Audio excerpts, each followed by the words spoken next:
сколько вы потратили на отдых в этом году и в прошлых годах, то есть в сравнении? В этом году намного дороже выходит отдых. Если в прошлом году мы, допустим, номера снимали в районе 700 тысяч, 1500 сомов, то в этом году номера от 2-2,5 тысяч сомов. То есть это очень накладно выходит по бюджету. Вот в некоторых местах дешево, в некоторых дорого, где-то вообще очень дорого прям. Мы с группой приехали, с компанией, получается, где-то 5 дней, 10 тысяч, где-то так, очень дорого. Ну, разница по ценам ощутимая, цены подросли немного. В этом году у нас бюджет вышел 200 тысяч тенге. Ощутили ли вы цены, разницу в ценах с предыдущими годами? Ну, подорожание, конечно, чуть-чуть есть. Могу сказать в тенге, сколько мы потратили за 4 дня.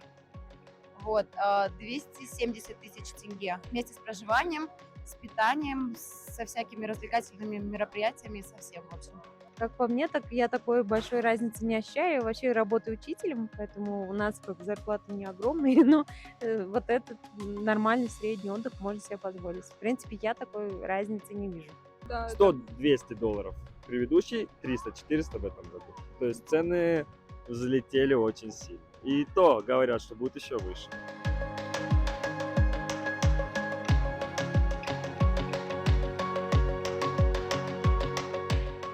Как вы думаете, вот эти цены соответствуют уровню отдыха?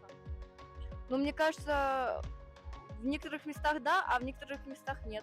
Уровню отдыха нет, не соответствует. То есть мы знаем, какой есть уровень отдыха, и отдыхали, и этому уровню отдыха цены не соответствуют. Относительно, ну, скорее всего, нет, не знаю. Но вот мы с друзьями думали над этим.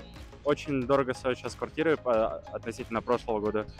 Цены, не знаю, ну вот как будто мы, вот как в России, как в Сочи, там, Геленджик, такие города, не знаю, вот. Да, то есть это очень странно, когда ты в прошлом году отдыхал в тех же номерах за такую же цену, допустим, да, за 1000 сомов, в этом году ты приезжаешь, за ту же, за те же 2000 ты получаешь то же самое. Честно, у нас в номере даже не было туалетной бумаги и полотенец. Нам просто сказали, вот вам кровать и вот вам душ, все. Как по мне, так да, соответствует. Потому что здесь одна природа стоит того, чтобы приехать, провести здесь время.